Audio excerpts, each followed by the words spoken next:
आगे बढ़कर के पहल करें और अलायंस बनाएं। बीएसपी से कोई उम्मीद नहीं है, ऐसा उनके कहने में झलकता था। और इससे फिर वो जाहिर सी बात है एक्सकम्युनिकेट हो गए एक तरह से। तो वो उन्होंने उस अलायंस की बड़ी पुरजोर वकालत की थी आदमखोर धुन में कि कोई नहीं बचेगा, ना ये बचेंगे ना वो बचेंगे, मिल जाए तो अच्छा। बेचैन रहे वो लगातार, और 2012 में उनका दूसरा संग्रह तैयार हुआ। उसके बाद में 13 में वो छप गया, ओ भारत माँ हमारा इंतजार करना।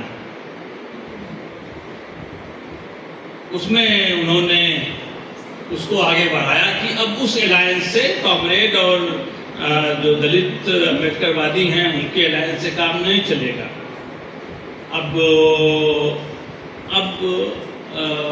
राहुल जी को पहल लेनी होगी। 12-13 में कोई नाम नहीं था, कुछ मतलब कोई गंभीरता से लेता नहीं था। नाम था भी तो मतलब कोई गंभीरता से नहीं लेता था। राहुल गांधी एक 55 पेज की कविता लिखी राहुल जी के नाम से। लगता था कि 2019 के बाद का जो भारत है उसको देख रहे हैं। जितनी भी तरीके की गैदरिंग होती है, छोटी बड़ी, अब जानते हैं सत्संग एक गैदरिंग है। सत्संग को लेकर के हमारे लोगों ने बिल्कुल से आंख मूंद लिया कि वो होंगे, करते हैं अपना धर्म कर्म की बात करते हैं। लेकिन उन्होंने ध्यान दिया और सत्संग में जिस तरह से अपने लोगों को बैठाया, सांप्रदायिकता घुसेड़ दी, लाद दी, इतने अच्छे तरीके से वो चीज फल फूल रही है। नहीं तो सत्संग या कथा प्रवचन उसमें नहीं था, उसमें कभी कोई हिंदू राष्ट्र बनाने का कोई आह्वान नहीं होता था। लेकिन हुआ, पहले झुकते थे, ये इनका झुका हुआ है एक विंग की तरफ या पुराने विंग की तरफ। अब तो झुकने की बात नहीं, तो खुद कहें कि बौद्धिक प्रमुख के कार्यशाला से निकले हुए लोग ही अंतर करते। तो ये बात उन्होंने कही कि आपका मीडिया, आपका न्यायालय, आपका कहें कि शुद्ध धार्मिक आयोजन, ये कुछ नहीं बचने वाला है, जरूरी है। तो उन्होंने तीनों को एक साथ जुड़ने का आह्वान किया। और फिर उनकी और जो भी 2-4 लोगों ने पढ़ा नहीं, और भी उनकी मजम्मत हुई, उनकी निंदा हुई कि बताओ क्या करने जा रहे हैं, आंदोलन को अशुद्ध करेंगे, आंदोलन में मिलावट करेंगे। लेकिन वो अलायंस को लेकर के इतने दृढ़ थे। -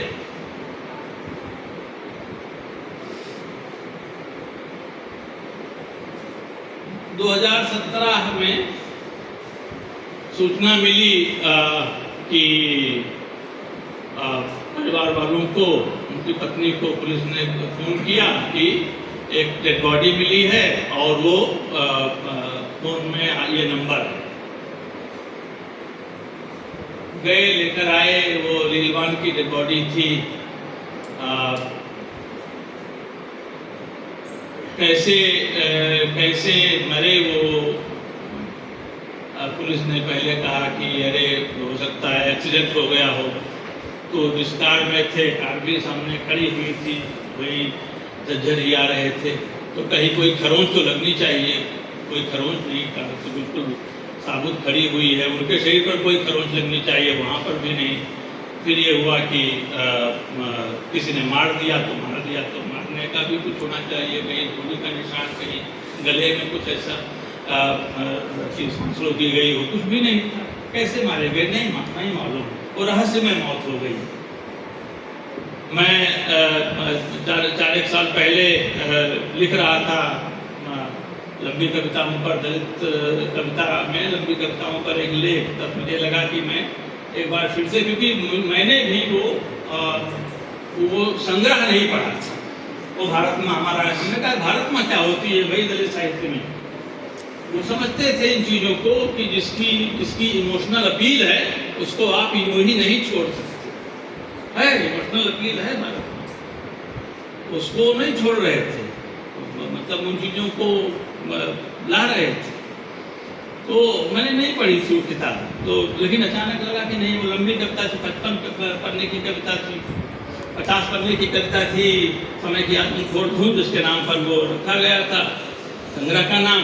और ये जो 2013 में आई, तो मैंने प्रकाशक को फ़ोन किया, उनको भाई एक कॉपी दे दिया जाए।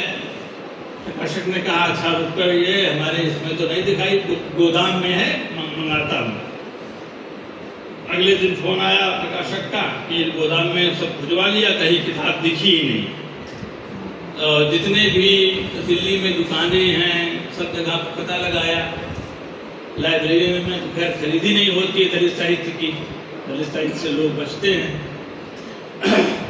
कहीं पर मान लीजिए कोई सचेत जागृत पुस्तकालयाध्यक्ष है जो कि आमतौर से रेयर, तो कुछ किताबें आ जाती हैं, लेकिन वो भी लाइब्रेरी कमेटी होती है, वो कोई न कोई ऐसा करके बाधा। दलित साहित्य नहीं, मतलब वो लाइब्रेरी में उसकी खरीदी आमतौर से नहीं होती। इसलिए जब मुझे काम करना पड़ा तो घर घर जाना पड़ा। पंजाब में काम किया, उड़ीसा में काम किया, लाइब्रेरी आपका साथ नहीं देगी इस मामले में। तो पुस्तकालय तो इसकी जो किताबों की दुकानें थी दिल्ली में, अब तो बहुत कम हो गई हैं। सबसे बड़ा विश्वविद्यालय दिल्ली विश्वविद्यालय है, वहाँ पर सिर्फ एक दुकान थी किताब की, और उसको भी बंद कराया गया कि यहाँ पर वामपंथी लोग बैठ करके बहस करते हैं, तो न रहेगा दांत न बजेगी बांसुरी, तो किताब की दुकानें बंद करा दीजिए। और उसमें नुकसान होता है सबका, लेकिन नुकसान तो वो ठीक है, जितने लोग भले कांवड़िया उतना ही अच्छा है, क्योंकि पढ़ेंगे लिखेंगे फिर तो मुश्किल हो जाएगी। इसलिए कांवड़िया लोगों पर हमारे यहाँ उत्तर प्रदेश में तो बाकायदे विधानसभा में पास हुआ कि इतने की फूल बारिश होगी, इतना खर्चा होगा हेलीकॉप्टर में। और हमारे जूनियर साथियों ने इलाहाबाद में सिर्फ मांग की थी कि भाई पेपर लीक ना हो, उनको घरों से कमरों से निकाल करके पीटा गया। तो प्रायोरिटी तो सही है, क्लियर है, उसमें कोई भ्रम की गुंजाइश नहीं है। मैं कह रहा था कि वो किताब में खोजता रहा, किताब ना प्रकाशक पर पता भी नहीं पा रहा है कि किताब छपी तो गई कहाँ, किसने खरीद ली, बल्क में खरीदी तो कहाँ गई, किताब की दुकानों पर क्यों नहीं है। दलित साहित्यकारों से पूछा तो आमतौर से लोगों ने कहा कि नहीं वो उनको कौन पढ़ता था, वही तो था पढ़ता था, किसी ने तो सब गायब कर दिया। ये रहस्य बना हुआ। जब ये विषय मिला मुझे तो मुझे लगा कि मुझे जयप्रकाश दिलवान को पहले याद करना चाहिए। वो तुरंत फाइल जो है बंद हुई उनकी, और अब उसका कुछ अब वो रहस्य ही रहेगा, उनका जाना, उनकी मृत्यु जो है वो रहस्य में ही लिपटी रही। एक जाता है और 10 लोग अपने आप खामोश हो जाते हैं, ये तरीका होता है। होते अगर मान लीजिए ऊंची जाति के जयप्रकाश दिलवान, तो इशू बनता, अखबारों में भी आता, लोग सड़क पर भी आ जाते। अब तो बहुत डर समाया हुआ है, सड़क पर आने नहीं देते, लेकिन फिर भी आते लोग।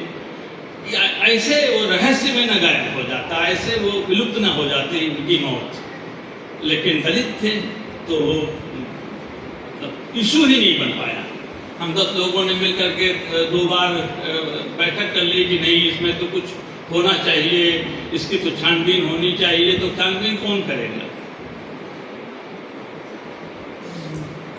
ये एक हिस्सा है जो मुझे लगा कि यहाँ पर आपके सामने रखना ही चाहिए।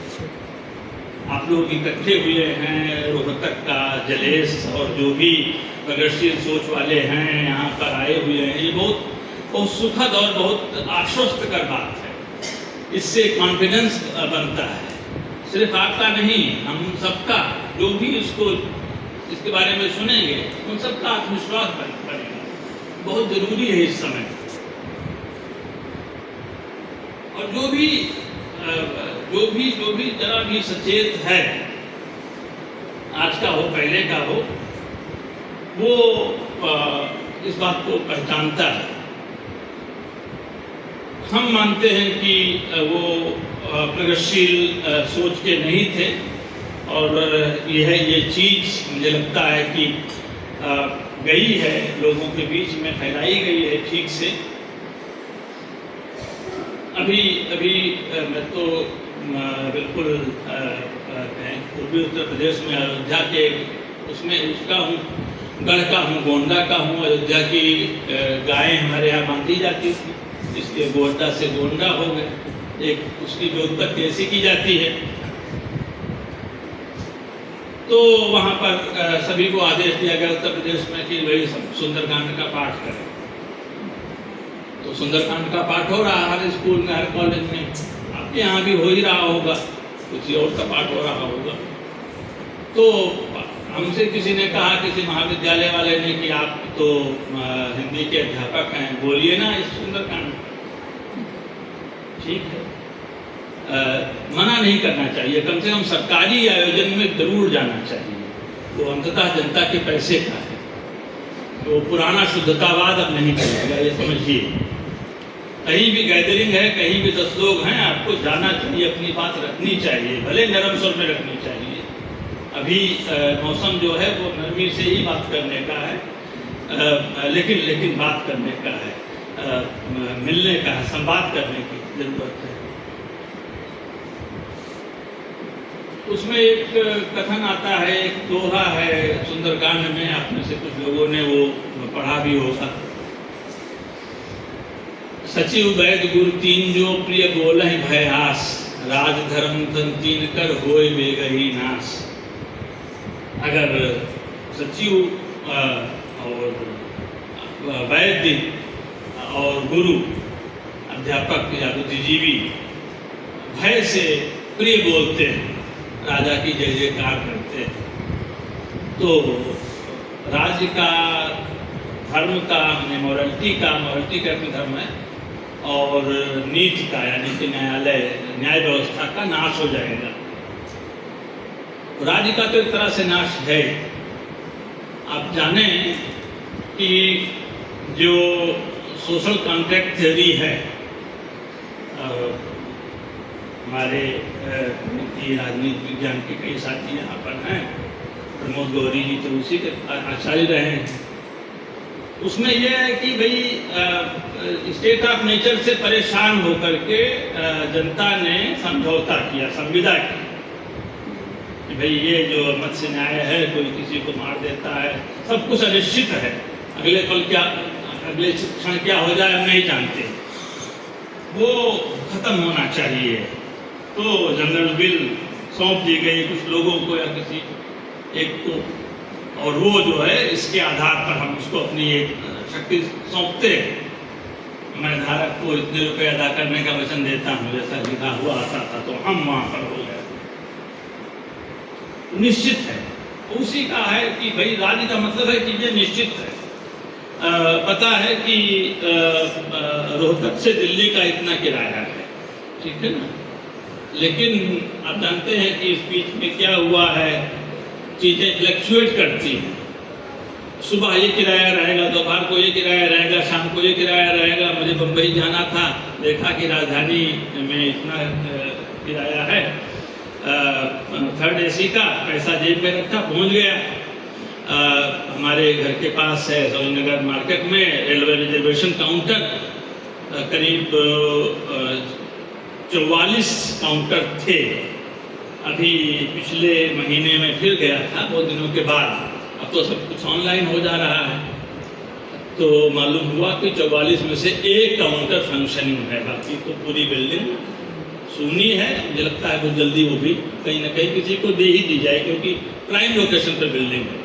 इसी तरह से जो संचार हाट की बिल्डिंगें थी MTNL की, वो सब खाली करके दे दी गई हैं। ऊंची ऊंची बिल्डिंग है, 6-6 मंजिल की, और प्राइम लोकेशन में थी। कनाट प्रेस में जो संचार भवन था, रीजनल का था, विजनल का था, कहाँ गया? सब चला गया। राज्य एक तरह से राज्य का खात्मा है, इसका ढांचा हमको दिख तो रहा, सब कुछ फ्लक्चुएट करता है। अस्पतालों में ही देख लिया कि आपको की गरज ज़्यादा है तो उस तरह से वसूलेंगे, निश्चित कुछ नहीं है। तो ये तो राज्य के साथ उसमें मैं कह रहा था कि असेंबल होना, तो तुलसीदास ने लिखा है कि जो देव सत्ता है, देव सत्ता क्यों बनी रहती है, क्यों उसका बाल बांका नहीं होता? उन्होंने कहा वो 4 तरीके अपनाती है ग्रेजुअली, उसके पास 4 जो है स्टेप्स, 4 तरीके हैं। बहुत विस्तार से उन्होंने देव सत्ता की, देखिए शब्द खराब है, कमीनगी जिस अर्थ में इस्तेमाल होता है, देव सत्ता की बदमाशी का वर्णन किया है। दूसरे हिस्से में दूसरा सोपान है, अयोध्या कांड में पढ़ना चाहिए। उसमें वो कहते हैं कि ये देव सत्ता जो है वो इसीलिए डोमिनेट करती है कि वो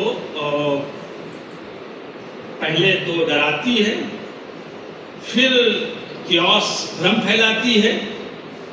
अब पता नहीं चलेगा, सुबह नोटबंदी के दौरान आपने देखा सुबह एक नियम, दोपहर को दूसरा नियम, शाम को तीसरा नियम, 8 बजे के बाद आसपास चौथा नियम और 11 बजे 5वां नियम। कितना रुपये आप निकाल सकते हैं, पता नहीं कब कौन सा नियम है, दिन में एक ही दिन में आप कंफ्यूज कर जाएंगे। इसी को कियोस कहते हैं।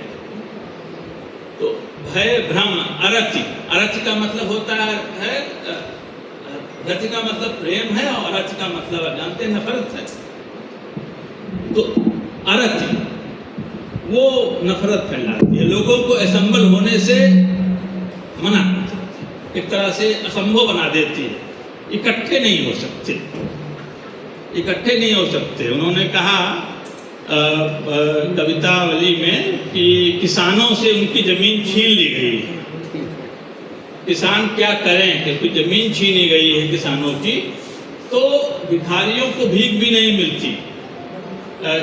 खेती न किसान को भिखारी को, न भीख बनिक को बनिज, न चाकर को चाकरी, नौकरी भी चली जाती है। एक बार किसानी ध्वस्त हुई, कृषि आधारित अर्थव्यवस्था है तो सब कुछ ध्वस्त हो जाता है। तो अंत में यह है कि ऐसा नहीं है कि वो उसके बाद में फिर कोई रास्ता नहीं है।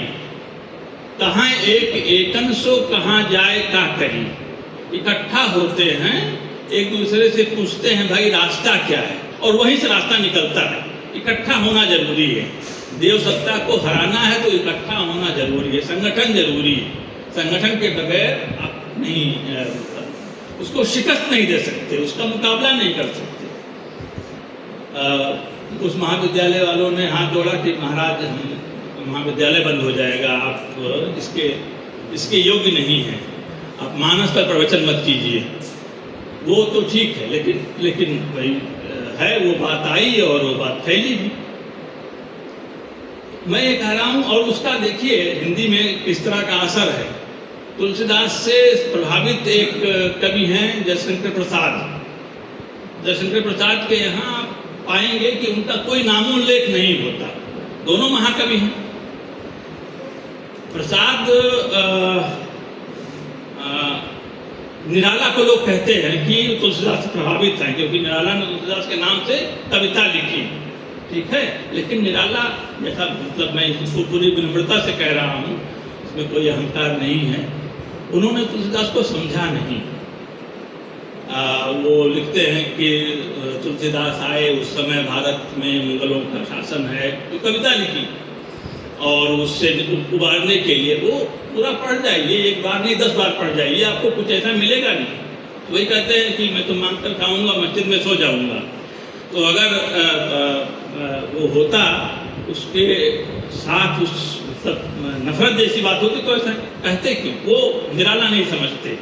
रामविलास शर्मा ने लिखा है कि रामकृष्ण की पूजा लिखी, उसमें छाप भी है, लेकिन वो छाप है नहीं इस तरह की, वो ओढ़ वाली बात, लेकिन प्रसाद के यहाँ देखें सारस्वत प्रदेश है, सारस्वत नाम का राज्य है।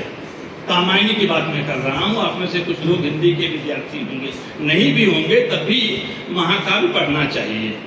महाकाव्य से उस देश की, उस समाज की संस्कृति का ज्ञान होता है और बहुत तैयारी के साथ महाकाव्य लिखे जाते हैं, यूं ही नहीं लिखे जाते। और जो मनु है, मनु के अत्याचारों से जनता त्रस्त है, जनता त्रस्त है तो वो राजमहल घेर लेती। 1935 में किताब आई थी, 36 में इसका प्रकाशन हुआ था कामायनी का। हिंदी का बड़ा पहला, खड़ी बोली हिंदी का पहला प्रौढ़ महाकाव्य, उसका प्रकाशन हुआ। तो उसमें जनता त्रस्त है तो वो राजमहल को घेर लेती है और राजा निकले और पीटती भी है, घायल कर देती है, इस तरह से बच करके निकलते हैं। उस पर विचार कर रहे थे हिंदी के बड़े आचार्य, बड़े आलोचक रामचंद्र शुक्ल जी। उन्होंने कहा ये साम्यवाद की दबी अंगूंज है, ऐसा उन्होंने रेखांकित किया। भाई जनता तो अब तक इस तरह से इकट्ठी नहीं होती थी कि वो राजा को घेर ले और राज में विप्लव कर दे। ये विप्लव क्यों हो रहा है? ये साम्यवाद जो है वो यहाँ पर बोल रहा है। ऐसा सज्जाद जहीर को हम जानते हैं। सज्जाद जहीर शुरुआती लोगों में जिन्होंने प्रगतिशील उसकी स्थापना की, PWA की, उसमें हैं। और उन्हीं के वो जो है पंथ के संपर्क में थे, मितंगन पंथ के। पंथ जी एक जमाने में बड़े प्रगतिवादी हुआ करते थे। बाले तेरे बाल जाल में कैसे उलझा दूं लोचन, वो। और उनके एक दूसरे थे और उनको इस तरह से उन्होंने बदला कि वो युगवाणी और ग्राम्या लिखने लगे। द्रुत झरो जगत के जीर्ण पत्र, वही अब बहुत हो गया, आपका समय बीत गया है, नए लोगों को आने दीजिए, समता मूलक समाज बनने दीजिए। पंथ की भाषा ऐसी हो गई, आप पहचान नहीं पाएंगे। फिर जैसे संपर्क छूटा वैसे पंथ कहीं और गए, लेकिन जब तक वो हैं प्रगतिशील लेखक संघ में बाकायदे मेंबरशिप ली। लेकिन एक दूसरे थे दुर्गादत्त त्रिपाठी, वो सज्जाद जहीर के मित्रों में थे और वो प्रसाद के नजदीक थे। शाम को दोनों पत्नी प्रसाद जी के घर जाया करते थे, समझाते थे कि साम्यवाद क्या है और क्यों वो जरूरी है। तो वो जो समझाना है, जो जाना है घर पर, उनसे मिलना है, जानते हैं कि ये महाकवि है, इसकी जो इसका लिखा हुआ टिकने वाला है, तो संवाद जरूर करना है, उसका असर ये दिखता है। तो उन्हीं दुर्गादत्त त्रिपाठी ने मनोरमा पत्रिका में 1925 में कि कई संग्रह हैं, लेकिन 1925 की कविता का एक टुकड़ा आपके सामने रखूंगा। वो मैंने मनीषा जी से कहा था कि जो भी रुचिशील हैं उन तक बात पहुंचा दीजिए जो इस बीच में लिख रहा हूँ। तो उन्होंने लिखा है कि इस अछूत हिंसक समाज पर अस्पृश्यों की जय हो विजय। साम्यवाद जब भारत में आया, जिसको जनवादी इसमें कहा गया है, जनवाद कहा गया है, तो उसकी प्रायोरिटी में है क्या? उसकी प्रायोरिटी में वर्ण जाति का नाश है। उसके बगैर भारत में साम्यवाद नहीं आ सकता। हर राज्य का, हर देश का अपना अपना अलग अलग चुनौतियां हैं। EMS नंबूदरीपाद ने बहुत कहे कि सलीके से, बहुत सिस्टमैटिक तरीके से इस पर लिखा है कि हमारे देश में साम्यवाद का क्या मतलब। तो जाति से अगर आप नहीं लड़ते, जाति को तो आधार मानना पड़ेगा, बेस मानना पड़ेगा। वो सुपर स्ट्रक्चर नहीं है, वो बेस है।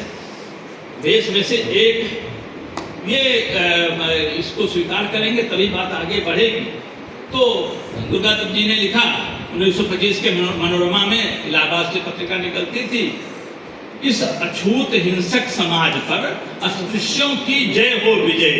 साम्यवाद क्या चाहता है? ये जो अछूत है समाज है, हिंसक समाज। अछूतपन का मतलब है कि आप उन पर हिंसा करते हैं, वहां पर अस्पृश्यों की जय हो और अनाचारियों पर दलितों का आधिपत्य हो जाए विजय। जो अनाचारी हैं, जो वर्ण जाति का अभ्यास करने वाले हैं, उसमें उसके की पैरोकार हैं, उन पर दलितों का आधिपत्य। 1918 में हिंदी साहित्य में प्रगतिवाद आता है, जिस साल छायावाद आता है, और 36 में उसका एक युग पूरा होता है। 18 से 36 तक छायावाद का भी समय माना जाता है, लेकिन उस समय प्रगतिवाद का एक युग पूरा हुआ था। कानपुर गणेश शंकर विद्यार्थी मजदूरों का भी और मजदूरों के हितैषी बुद्धिजीवियों लेखकों का भी वो अड्डा हुआ करता था। वहाँ पर जगह जगह से ट्रैफिकिंग करके लाई हुई किताबें मिल जाती थी, पढ़ते थे। इसीलिए 17 में क्रांति हुई बोल्शेविक और 18 में हिंदी में कविताएं लिखी जाने लगी। बाकी भारतीय भाषाओं में बाद में गई। वहाँ से के दामोदरन और कुछ लोग आए थे बनारस में, उन्होंने समझा कि क्या है साम्यवाद, क्या होता है मार्क्सवाद, क्या होता है, संगठन कैसे बनाते हैं, और बनाया। केरल में उन्होंने पूरा संगठन तैयार कर दिया, पूरा आंदोलन तैयार कर दिया। मनीषा जी ने भारत ज्ञान विज्ञान के मेंबर को, हमारे प्रकाशक ने कहा कि एक मुश्त इतनी खरीदारी हरियाणा के अलावा कहीं नहीं हुई। केरल पर मैंने जो किताब लिखी, कम्युनिस्ट आंदोलन का जो व्यवस्थित इतिहास है, वो उसमें है, मिलेगा। तो मैं जो कहना चाहता हूँ ये कि जब यहाँ पर ये विचारधारा आई भारत में, दुनिया भर में गई। विचार के मामले में कोई भौगोलिक सीमा काम नहीं करती। तो हमारे यहाँ शुरू में प्रोलेटेरिएट के लिए कोई शब्द तय नहीं हुआ। तो शुरू के 1940 तक, 1945 और 50 तक जो प्रगतिवादी कवि हैं, वे सर्वहारा का इस्तेमाल प्रायः नहीं करते, दलित का इस्तेमाल करते हैं। दलित का मतलब सर्वहारा। उसी रूप में इसका विकास हुआ। बाद में जब उधर दलित पैंथर बना, दलित पैंथर का जो घोषणा पत्र है उसको देखिए और देखिए कि उसका जेनेसिस कहाँ से है। तो ब्लैक पैंथर से है। ब्लैक पैंथर में मैंने अमेरिका में जो ब्लैक पैंथर बना 1966 में, दो लड़के थे जो मार्क्सवादियों के संपर्क में आए थे, कॉलेज में पढ़ते थे, ब्लैक लड़के थे। उस समय ब्लैक लोगों में आंदोलन शुरू हो चुका था, उसके 20-25 साल बीत चुके थे और तरह तरह की समाधान सुझाए जा रहे थे, तरह के सॉल्यूशंस आ रहे थे। कुछ लोग कह रहे थे कि अगर हम राष्ट्रवादी हो जाएंगे तो हमारा ये मुद्दा जो ब्लैक के उत्पीड़न का है वो खत्म हो जाएगा। कुछ लोगों ने कहा नहीं, ये तो मुक्ति हमारी धर्म में जाने से होगी। लिबरेशन थियोलॉजी उसी समय आई कि ईसा मसीह जो है वो हमारा उद्धार करेंगे, हमको पक्का ईसाई होना है। धर्म में वो पोटेंशियल है, वो ताकत है जो हमको बचा ले जाएगा वो धर्म। तो किसी ने कहा कि नहीं, इस्लाम की तरफ जाना। तो कई लोग इस्लाम में चले गए कि वहाँ पर जो है वो हमारी मुक्ति है। इन दोनों युवाओं ने जो इधर से समझ करके लौटे थे अपनी कम्युनिटी में, उन्होंने कहा इससे कुछ नहीं होना है, अतीत में समाधान नहीं मिलेगा, समाधान तो ऐन वर्तमान में है। जिसके पास भविष्य दृष्टि है, पीछे जाने वाली दृष्टि, वहां पर समाधान नहीं है। आग लगे इस राम राज में, इससे पहले किसी ने पढ़ा है केदारनाथ अग्रवाल की कविता, है ना, अच्छी कविता पढ़ी थी। केदारनाथ अग्रवाल से किसी ने कहा कि लेकिन राम राज्य तो है ना एक विकल्प बेहतर समाज का। तो उन्होंने लिखा, आग लगे इस राम राज्य में, चमड़ी जलती है गरीब की, ढोलक बनती है अमीर की, कुछ इस तरह से। खून बहा है राम राज्य में, आग लगे इस राम राज्य में। वो समाधान नहीं है। कुछ चीजें वहां से ली जा सकती हैं, ऐसा नहीं है कि मतलब अतीत तो गोदाम है, वहाँ से लीजिए, लेकिन भविष्य दृष्टि होनी चाहिए। अतीत का कोई मॉडल काम नहीं करेगा। राव साहब कस्बे बहुत बड़े विचारक हैं, आप में से कुछ लोगों ने उनकी किताब पढ़ी होगी, अम्बेडकर आणि मार्क्स, अम्बेडकर और मार्क्स, मराठी से उसका हिंदी अनुवाद उषा बैरागकर आठले ने किया। यही बिलासपुर या रायपुर में रहती हैं, छत्तीसगढ़ में, मराठी की अच्छी जानकार हैं, मराठी भाषी है और अनुवाद करती हैं, सेतु है मराठी हिंदी में। तो उसमें राव साहब कस्बे ने लिखा कि जब मेरा विकास हुआ 1960 और 80 के बीच, तो उस समय अगर कोई मार्क्स का नाम लेता था तो उसको अम्बेडकरी आंदोलन से बाहर कर देते थे कि ये तो भाई गड़बड़ करेगा। कहा मैं उसी घृणा का शिकार था और लंबे समय तक रहा। फिर मैंने ये किसी से सुना कि सेलिगमैन जो इनके सुपरवाइजर थे डॉक्टर अम्बेडकर के अर्थशास्त्र में, जब उन्होंने पीएचडी की, तो सेलिगमैन तो स्ट्रॉन्ग मार्क्सिस्ट थे। तो कहा मुझे विश्वास नहीं हुआ कि उनको क्यों चुना था गाइड के रूप में, सुपरवाइजर के रूप में अम्बेडकर ने। फिर मैं गया मिलिंद कॉलेज के प्रिंसिपल के पास, वो उनके नज़दीक रहे थे अम्बेडकर के, उनसे पूछा कि सेलिगमैन क्या मार्क्सवादी थे अम्बेडकर के गुरु? तो वो नाराज हो गए, बोले कौन सा सवाल कर रहे हो, कुछ भी रहे होंगे, गुरु तो थे उनके। तो कहा नहीं, हम जानना चाहते हैं उनकी विचारधारा क्या। तो वो तो बताए नहीं, लेकिन अन्य स्रोतों से उनको उन्होंने पुष्टि किया कि वो तो बड़े कट्टर मार्क्सवादी थे, जिनके अंदर में उन्होंने पीएचडी की थी अम्बेडकर ने, सेलिगमैन। तो फिर उन्होंने कहा कि मुझे लगा कि नहीं, मुझे तो पढ़ना चाहिए कि है क्या ये मार्क्सवाद। मैंने पढ़ना शुरू किया। धीरे धीरे मेरे नफरत की जो दीवारें खड़ी हो गई थी मेरे चित्त में, वो पिघलने लगी, टूटने लगी। और अंत में मैंने साहस के साथ, पहले मैं हो तो गया अंदर से मार्क्सवादी, लेकिन मंचों से बोल नहीं पाता था, क्योंकि उधर से वोटिंग का खतरा रहता था, पिटाई होने का खतरा। लेकिन धीरे धीरे मुझमें वो नैतिक बल आया और मैंने बोलना शुरू किया। और उसी उधेड़ बुन, उसी अंतर्द्वंद की कहानी वो किताब है। आप में से जो भी मंगा सके जरूर पढ़िए। संवाद प्रकाशन ने उसको छापा।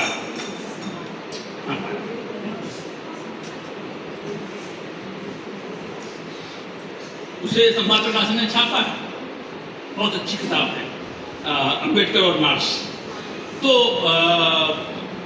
उसमें उन्होंने कहा है कि पहले तो 20 साल में बदल जाती थी दुनिया, लेकिन अभी तो गति बहुत तेज है।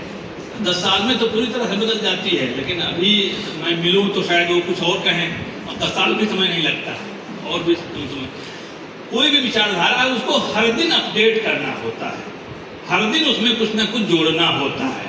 अगर कुछ स्थिर मान लिया तो फिर वो आपके काम नहीं आएगी। मार्क्सवाद को अगर हमने स्थिर मान लिया, जनवाद को अगर स्थिर मान लिया कि हाँ भाई जो 1848 में मैनिफेस्टो में कह दिया वही सब कुछ है, नहीं, वो है, कोर वैल्यू वहाँ पर है, लेकिन अपडेट आपको करना है, रोज करना है, रोज की स्थितियों के अनुसार करना है। तो ये कहा था EMS नवोदय पास से लोगों ने कि आपका जो मार्क्सवाद है वो तो वहाँ का है नहीं। तो उन्होंने कहा वहाँ का वहाँ की तरह होगा, हमारा हमारी तरह से होगा, दोनों एक जैसे थोड़ा होंगे। वो क्या कहते हैं कि 1907 में योगक्षेम सभा बनी थी, जो ब्राह्मणों की का संगठन था केरल में। ब्राह्मण जो केरल के हैं अपने आप को बहुत ऊंचे मानते हैं, बिल्कुल वैदिक कहें कि धारा के। तो उसमें क्या होता था कि सुबह उठते थे वो वैदिक ब्राह्मण, उनकी चोटी कटी हुई होती थी, उनका जनेऊ कटा हुआ होता था। इस तरह से अंदर के लोग करते थे और इस तरह से वो बहुत सघन आंदोलन चला था। तो उन्होंने कहा ये तो कोई कहे कि इशू नहीं हुआ, किसी ने कहा। तो उन्होंने कहा हमारा जो कहें कि प्रगतिवाद है वो अलग तरीके का होगा, अन्य जगहों का अलग तरीके का होगा, इसलिए आप इसमें ये ना कहें कि आपका शुद्ध नहीं है, कोई शुद्ध वगैरह नहीं होता विचार की दुनिया में। तो उन दोनों युवाओं ने ब्लैक पैंथर बनाया, ब्लैक पैंथर पार्टी बनाई कि जो आत्मरक्षा के लिए है, जो हिंसा हो रही है उससे बचने के लिए हम प्रतिहिंसा कर सकते हैं। ऐसा ना समझा जाए कि हम सिर्फ हिंसा जो है झेलेंगे। प्लान जो था कि भाई पकड़ लो मार डालो, और वो केरल में बहुत ज़बरदस्त हुआ था।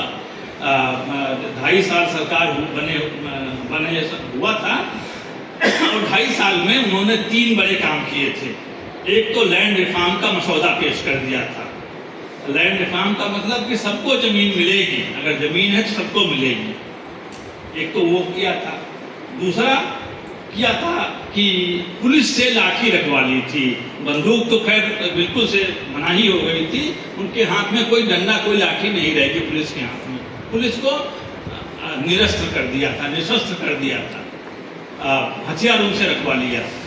और तीसरा क्या किया था कि एजुकेशन में सेकुलर एजुकेशन होगा, भारतीय संविधान के अनुरूप शिक्षा होगी, ये काम किया। और जो नियुक्तियां होंगी उसमें कोई नियम होगा, ये नहीं कि ईसाई स्कूल है तो ईसाई अध्यापक होंगे, और वो भी ईसाई अध्यापक जो पैसे दे सकते हैं, कोर्स खरीद सकते हैं वो। इसी तरह से इस्लाम में सब में धार्मिक शिक्षा दी जाती थी, वो बंद करवा दिया।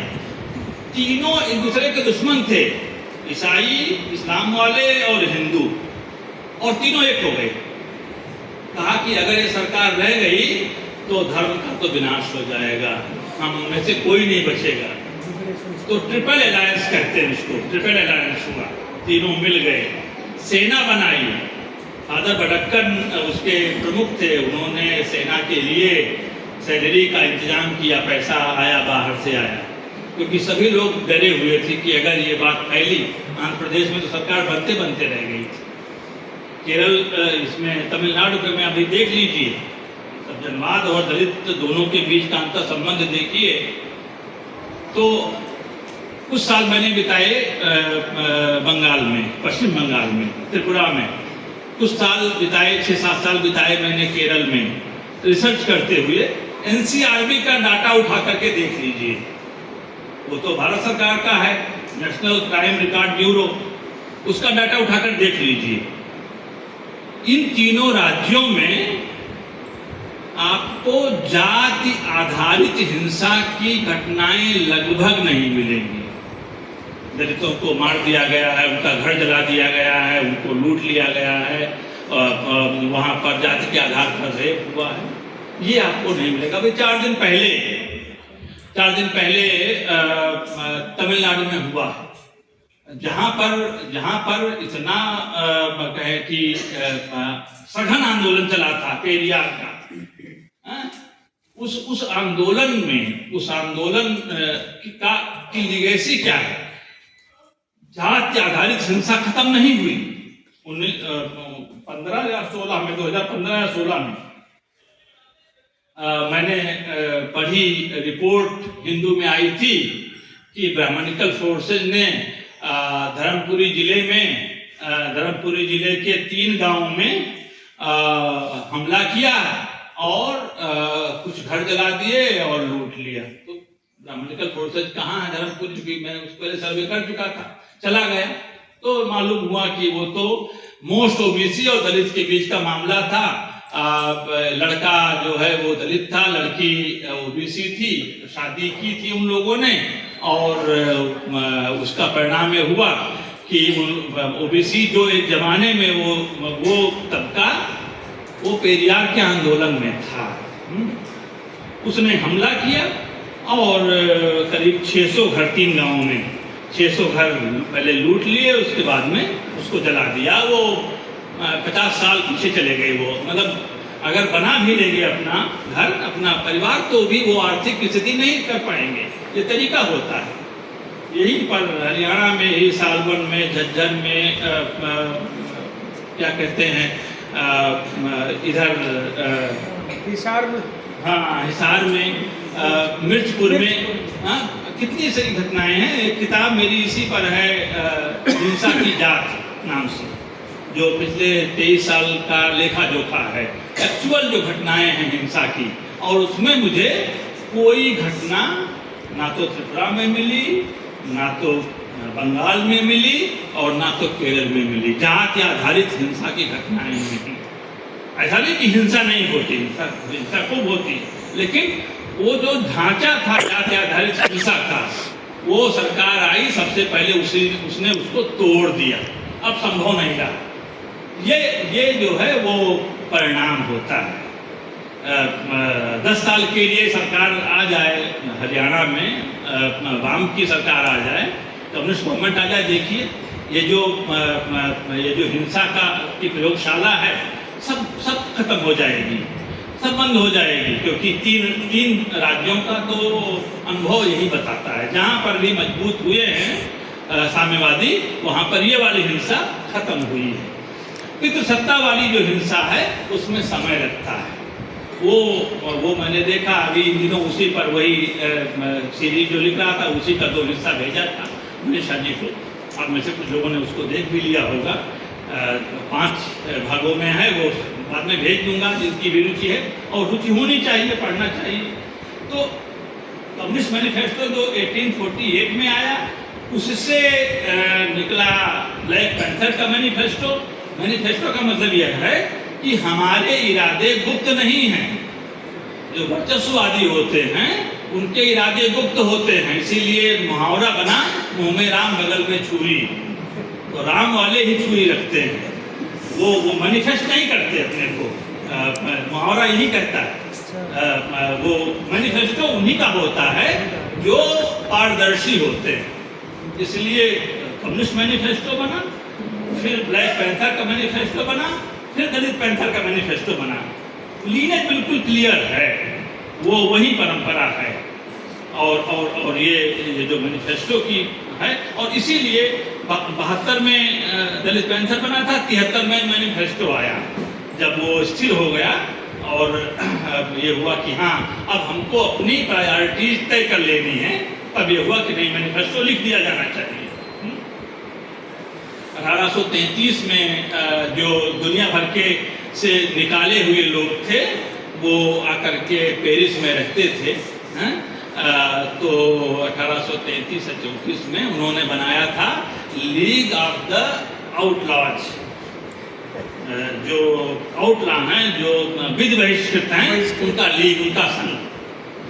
तो बाद में 4-5 साल बाद में उनको लगा कि ये विधि बहिष्कृत क्या है, हमारा तो, हम तो न्यायी लोग हैं, तो उसका नाम बदल दिया, लीग ऑफ द जस्ट कर दिया, न्यायी लोगों का। और फिर उन्होंने कहा कि लीग ऑफ द जस्ट जो है वो उसकी जो है उसकी नीतियां, उसके सरोकार वो लिखे हुए होने चाहिए। तो उन्होंने खोजबीन शुरू की कि कौन लिख सकता है हमारी नीतियों को, जो न्यायपूर्ण समाज, न्यायपूर्ण दुनिया की जो नीतियां होंगी। तो उसी में उनको मार्क्स और एंगल्स याद आए, बुला लिया, कहा कि आप जो है लिखिए, ठीक है। फिर इधर जो है वो फ्रांस की सरकार वैसे भी परेशान थी, वहाँ पर भी तो हो सकता था क्रांति हो सकती थी, विफल हुई, होते होते रह गई। जिस तरह से कम्यून बने थे, चाहे फ्रांस के हों चाहे इंग्लैंड के हों, कम्यून का मतलब ऐसा गांव बना लिया जिसमें सब बराबर होंगे। जिसमें सब बराबर होंगे, उसको सत्ता इतना उसे डरती थी, घेर लिया पुलिस से, फौज लगा दी, गांव जला दिया, उजाड़ दिया, कहीं और जाकर के बसते थे। इस तरह से कम्यून को उजाड़े गए। कम्यूनों का इतिहास, इसके लिए अलग से कार्यशाला होनी चाहिए हमारे बीच में। तो वो फिर इधर फ्रांस की सरकार का शिकंजा कसने लगा कि ये लोग कुछ गड़बड़ कर रहे हैं, न्यायपूर्ण समाज लाना चाहते हैं दुनिया में, इनको यहाँ से हटाओ। उनको लग गई भनक, चले गए इंग्लैंड, वहीं पर थे मार्क्स और एंगल्स, और उन्होंने, उनको जिम्मे एक काम सौंपा गया। 1848 में उन्होंने ये मैनिफेस्टो, तब उसका नाम बदल दिया गया, तब वो कम्युनिस्ट लीग हो गई। League of the outlaws, league of the just और कम्युनिस्ट लीग, इस तरह से तीनों। मतलब जो न्यायपूर्ण समाज है वही हमारा सरोकार है, वही हमारा एजेंडा है, वही हमारा उद्देश्य है। ये समझिए, दलित एजेंडा वो भी न्यायपूर्ण है, न्यायपूर्ण समाज का है, लेकिन उसमें क्या है कि उसमें बहुत तरह के तत्व हैं, काम कर रहे हैं, और काम कर रहे हैं। तो वो ये नहीं चाहते और इसके लिए बाकायदे कहें कि रिसोर्सेज जनरेट किए जाते हैं, निवेश होता है मेधा का भी और धन का भी। ये एक न बनने पाए। जब ये जाति आधारित पार्टियां बनी तो जो विचार आधारित पार्टी थी उसके कैडर वहाँ शिफ्ट हो गए, क्योंकि उनकी जो अपनी जाति थी वो जोर मारती थी और वो एफिलिएशन बहुत प्रकट था, बहुत विजिबल था, बहुत डायरेक्ट था।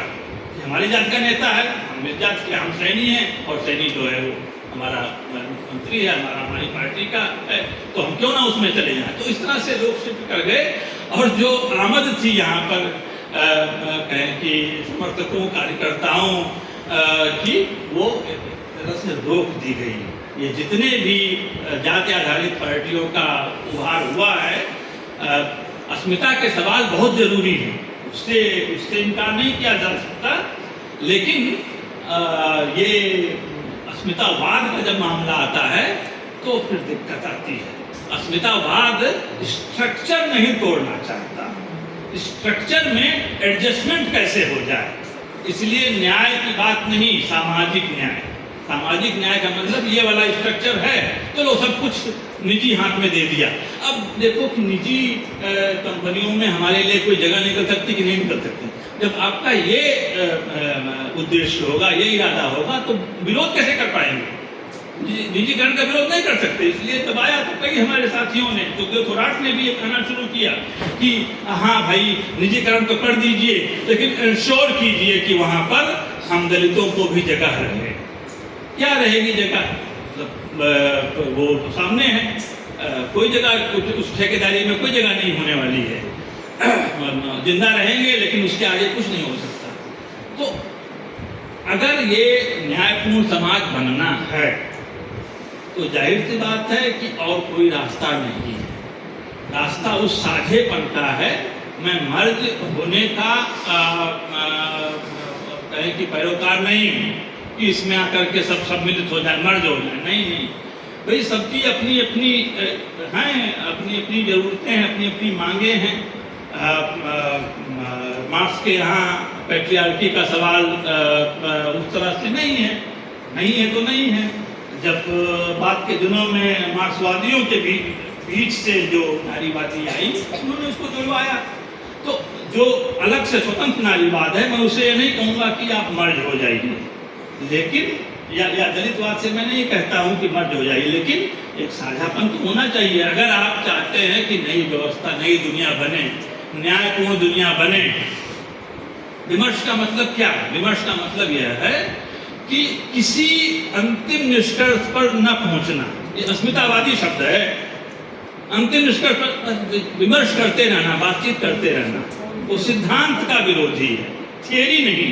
जहां हम कहीं पहुंचते हैं, किसी उस पर पहुंचते हैं, कंक्लूजन पर नहीं पहुंचना है, बस बातचीत चलती रहे, बस वो एडजस्टमेंट के स्पेसेस, उसके अवसर खोजे जाते रहे। ये इसीलिए इनकलाब नहीं है, क्रांति नहीं, विप्लव नहीं है, क्या है? प्रतिरोध है। विद्रोह और प्रतिरोध में ही अंतर है कि प्रतिरोध ढांचे को हटाने की मंशा से नहीं होता। थोड़ा सा खड़े हो गए, ठीक है ये वाली जगह हमारे लिए है, चलो हम बैठ जाते हैं फिर। तो ये दोनों अंतर है। इसलिए मैं कह रहा हूँ कि अगर न्यायपूर्ण समाज में हम सबके अधिकार सुरक्षित हैं, हम सबकी मनुष्यता सुरक्षित है, तो ये साझापन होना चाहिए। और उसके लिए मुझे लगता है थोड़ा सा सबको अपनी जो ज़मीन है उसमें गुंजाइश बनानी होगी। मुझे मौका दिया, कहने के लिए बहुत कुछ है। 92 में ग्लासनोस्ट आया, पेरोस्ट्रोइका आई, सोवियत संघ गया, और उसके 32 साल पहले, और ये बात मैं राव साहब कस्बे से कह रहा हूँ, उन्होंने बाकायदे इसका अध्ययन किया। राव साहब कस्बे ने लिखा है कि अम्बेडकर ने कहा था, जिसको हम पॉलिटिकल थियोलॉजी कहते हैं, उसकी वकालत की थी कि ईसाइयत हटाना संभव नहीं है अगर आपने उनको कोई विकल्प नहीं दिया। तो कहा कि सोवियत संघ को चाहिए कि वो बुद्धिज्म को अपना स्टेट रिलीजन बना ले।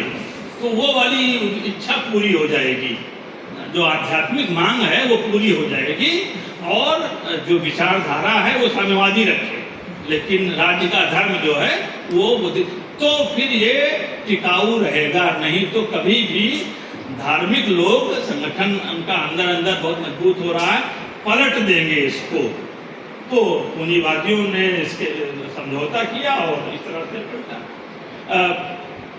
एक चीज चली 80 के आसपास, नहीं 90 में आई, अमेरिका में ही आई, जो ब्लैक फेमिनिस्ट आई, उन्होंने ये बात कही, बेल हुक्स की किताब है क्लास मैटर्स, कि हम जो ब्लैक स्त्रियां हैं, बुद्धिजीवी हैं, वो क्लास को तो कोई वैलिड कैटेगरी मानती नहीं। 1942 में भारत में आया था क्रिप्स मिशन, स्टेफोर्ड क्रिप्स आए थे कि कैसे गवर्नेंस भारत का बेहतर हो, उसमें लोगों की स्टेक होल्डर्स की राय लेने के लिए। तो सबने अपनी अपनी बात की, भाई हम भी बोलेंगे, हम भी अपनी बात रखेंगे। तो डॉक्टर B.R. अम्बेडकर ने भी कहा कि हम भी अपनी बात रखेंगे। तो किस प्लेटफॉर्म से रखेंगे? तो कहा कि हम स्वतंत्र मजदूर दल के नेता हैं। वो था, छत्तीसगढ़ में बना था, ये पार्टी बनी थी, इंडिपेंडेंट लेबर पार्टी। तो कहा उसके नेता हैं। अब कृष्ण साहब घबरा गए, वहाँ तो घबराए हुए थे लोग ब्रिटेन में, इंग्लैंड में, कि कभी भी ये जो लेबर लोग कुछ गड़बड़ कर सकते हैं, पलट सकते हैं, यहाँ पर भी लेबर पार्टी है। तो कहा कि अम्बेडकर को कहलवाया गया कि ये लेबर कोई कैटेगरी नहीं होती। श्रमिक कौन सी कैटेगरी है? हिंदू हैं, मुसलमान हैं, अछूत हैं, ब्राह्मण हैं, तेली हैं, बनिया हैं, ये सब कैटेगरी तो हैं। श्रमिक लेबर कौन सी कैटेगरी है? हम इसको नहीं मानते, आप इसको छोड़िए। तो उन्होंने फिर बनाया Akhil Bharatiya scheduled caste federation. कहा अब ठीक है, अब ठीक है, अब आप आइए, आपकी बात सुनते हैं। तो लेबर पार्टी तोड़वा करके और शेड्यूल्ड कास्ट फेडरेशन से उन्होंने उनको मौका मिला। वो भूख उनके भीतर बनी रही, और मरने से पहले उन्होंने भारतीय रिपब्लिकन पार्टी को कंसीव किया। होते उनके रहते बनती तो उसका दूसरा ही रूप होता। उनके मरने के बाद में उनके अनुयायियों ने बनाया, उनके प्रति श्रद्धा है, लेकिन थे अवसरवादी, और उन्होंने उसको जाति संगठन, जाति आधारित पार्टी बना दी। ये महारों की पार्टी है। उससे क्या हुआ आप जानते हैं, उसका क्या तो इतिहास रहा। कुछ ऐसा नहीं कि सब कुछ हुआ, लेकिन फिर वो एक बड़े पैमाने पर डिसइल्यूजनमेंट आया, मोह भंग का दौर आया, और उस मोह भंग के दौर ने ही युवाओं को परेशान कर दिया कि ये तो हमारा जो है वो समाधान नहीं है। तभी वो लोग पैंथर की तरफ आए, पैंथर में शामिल हुए। 18 से 28 साल के युवा थे, सब एक्टिविस्ट थे और सब पोएट थे। तो वो उन लोगों ने फिर युगांतर कर दिया। तो ये समझा जाना चाहिए। तो वो जो मैं कह रहा था कि एक बहुत मैंने उनका कहना था कि मैं साम्यवाद से जितना मैंने पढ़ा है, भारत का किसी साम्यवादी ने नहीं पढ़ा, ये उनका दावा था अम्बेडकर का। उतना किसी ने मार्क्सवाद नहीं पढ़ा भारत में। और ये भी कि मैं तो चाहता हूँ कि ये व्यवस्था हमेशा के लिए रहे, इसीलिए मैं बुद्धिज्म को प्रस्तावित कर रहा हूँ कि दोनों का अलायंस हो जाए। तो जो पॉलिटिकल थियोलॉजी बनेगी उसमें, लेकिन आप जानते हैं काठमांडू में अंतिम भाषण उनका हुआ था, और उस अंतिम 56 में वो गुजरे, परिनिर्माण हुआ, और वो भाषण गायब हो गया। उनका लिखित भाषण था, बाद में जब आया सरफेस पर बाहर निकला तो उसका शीर्षक था बुद्ध और कार्ल मार्क्स। मूल जो निबंध था उसमें बुद्ध एंड कार्ल मार्क्स था, लेकिन लोगों ने कहा ये तो गड़बड़ हो जाएगा, तो और कर दिया, या तो ये रही है या तो वो रही। जबकि उनका बिल्कुल क्लियर था इस मामले में, डॉक्टर अम्बेडकर का। सारी बातें खोज करके राव साहब कस्बे लेकर के आए थे, उन्हीं के परिवार से जुड़े हुए हैं।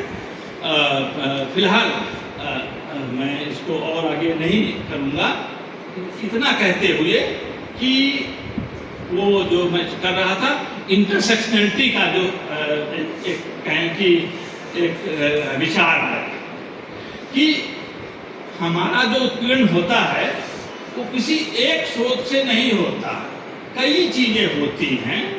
वो क्रेनशॉ नाम की लीगल एक्सपर्ट थी, पूरा नाम अभी भूल रहा हूँ, क्रेनशॉ के नाम से है। उन्होंने तमाम पुलिस और न्यायालय के कागजात को खंगालते हुए जितने भी तरह के अत्याचार थे उनका अध्ययन किया और फिर ये निकाला कि अगर कोई स्त्री सताई जा रही है तो लगेगा कि वो पितृसत्ता की सताई हुई है, लेकिन पितृसत्ता कहाँ से बल मिलता है उसको? मिलता है बल पूंजीवाद से। पूंजीवाद को कौन सहयोग कर रहा है? सहयोग कर रहा है रिलीजन। तो जो पैट्रियार्की है, जो कैपिटलिज्म है, जो रिलीजन है, सब एक दूसरे के साथ गठजोड़ करते हैं और उस गठजोड़ के बाद ही ये सत्ता इतनी मजबूत होती। इसलिए अगर आपको इस पर कोई डंट सचमुच लगाना है तो इसका ध्यान रखना चाहिए। सिर्फ एक फ्रंट पर आप लड़ाई लड़ेंगे कभी विजय नहीं हासिल हो सकती। सभी फ्रंट पर कोई मुलतवी नहीं करेंगे आप कि ये बाद में किया जाएगा, जाति वाली समस्या पर बाद में बात करेंगे, पहले इससे निपटना, ये नहीं होता है। जाति की समस्या है, पितृसत्ता है, पूंजीवाद है, धार्मिक उन्माद है, सब पर एक साथ आपको जूझना होगा सारे मोर्चों पर। 1944 में एक अलीगढ़ के पास के कवि विचारक थे रामेश्वर तरुण, वो ब्रजभाषा में लिखते थे। उनका 1934 में पहला संग्रह आया था करुण सत्सई। उसमें उन्होंने कहा था, वो बहुत स्पष्ट कहें कि जिसको कहते हैं मार्क्सवादी सिद्धांत पहली बार हिंदी कविता में वहाँ पर आया ब्रजभाषा में। तो बातन की बात है, बाज करे को तूल है एक रोटी प्रश्न ही सब प्रश्नन को मूल। इस तरह से उन्होंने धर्म पर, अर्थव्यवस्था पर सब विचार किया हुआ है। उनका दूसरा संग्रह लाहौर से छपते थे, लाहौर में सारे प्रिंटिंग प्रेस थे। तो दूसरा संग्रह आया तमसा। तमसा में उन्होंने लिखा, और ये आरोप लगता है प्रगतिवादी साहित्यकारों पर खास तौर से, कि उन्होंने जाति का संज्ञान नहीं लिया। जाति को उन्होंने पहली प्राथमिकता रखा। वर्ग की चर्चा ही आपको नहीं दिखाई पड़ती है, जाति ही जाति दिखाई पड़ती है। अगर आप जाएं तो विमर्श जो है वो कुछ का कुछ कर देता है। विमर्श आपको काट देता है, टेक्स्ट से, मूल पाठ से काट देगा और फिर कोई ऐसा नैरेटिव दे देगा कि आप उसी में डूबते उतराते रहेंगे। इसलिए मूल पाठ तक जाना चाहिए। किसी ने कह दिया कि देखिए प्रगतिवादियों ने कभी जाति की चर्चा नहीं की, हमेशा वर्ग वर्ग करते रहे, तो आप कहिए रुकिए, जरा मूल पाठ की बात कर ली जाए। जब मूल पाठ पर जाएंगे तो मालूम होगा कि सिर्फ जाति ही जाति है। हमको तो कई बार तकलीफ होती है कि वर्ग कहाँ गया, इन लोगों ने वर्ग क्यों नहीं रखा सरोकारों में। तो ये है। तो वो रामेश्वर तरुण तमसा में उन्होंने बात की कि हमारे यहाँ धर्म जो है वो केंद्रीय है। धर्म के नीचे ही पितृसत्ता, धर्म के नीचे ही पूंजीवाद, ये सब आश्रय पाते हैं। गठजोड़ है अर्थसत्ता, जातिसत्ता और राजसत्ता का, इनका गठजोड़ है। पितृसत्ता यहाँ पर नहीं। 1944 में उनके लिए पितृसत्ता कोई बड़ा इशू नहीं था, बाद में आया, लेकिन उनके लिए नहीं था। आप कह सकते हैं कि धर्म सत्ता के साथ जुड़ा हुआ मामला है, पद परमेश्वर है, जैसे ही आप कहते हैं वैसे ही वो धर्म सत्ता का मामला हो जाता है। धर्म सत्ता से ही इसको वैधता मिलती है। ऐसा हम बचाव कर सकते हैं करुण जी का, लेकिन करुण जी ने, रामेश्वर तरुण ने उसको अलग से रेखांकित नहीं किया है। उनकी 2 लाइनें सुना करके मैं अपनी बात खत्म कर दूंगा, ज़्यादा ही समय ले लिया। दुज देवों ने जब देखी, 44 में है, 90 में आता है इंटरसेक्शनलिटी का सिद्धांत, लेकिन ये बात तो 44 में कही जा रही है। मतलब 44 में संग्रह छपा है, तब तक पहले लिखी गई होगी। दुज देवों ने जब देखी दुकान ना अपनी चलती, ओथों की ब्रह्म बगीची उगती न फूलती फलती, मठ मंदिर में तीनों का गठबंधन होना ठहरा, धन धर्म और सत्ता का नित सुख से सोना ठहरा, तुम रक्षा करो हमारी, हम रक्षा करें तुम्हारी, अत्याचारी से मिलकर बल पाए अत्याचारी। ये जो गठबंधन है, जो गठजोड़ है अत्याचारियों का, अत्याचारी विचारधाराओं का, इसका संज्ञान लेना जरूरी है, तभी हम इसके साथ जूझ पाएंगे, मुकाबला कर पाएंगे। मुझे मौका दिया, मैं जलेश हरियाणा का, जलेश रोहतक का, अपने साथी मनीषा और प्रमोद कोहली का, राजवी साहब भी यहाँ पर हैं, जयपाल जी भी यहाँ पर हैं, शायद सभी लोग हैं हमारे कहीं के मित्र, शुभचिंतक और हम कदम इस संघर्ष में। सबको सलाम करता हूँ और विदा लेता हूँ। शुक्रिया।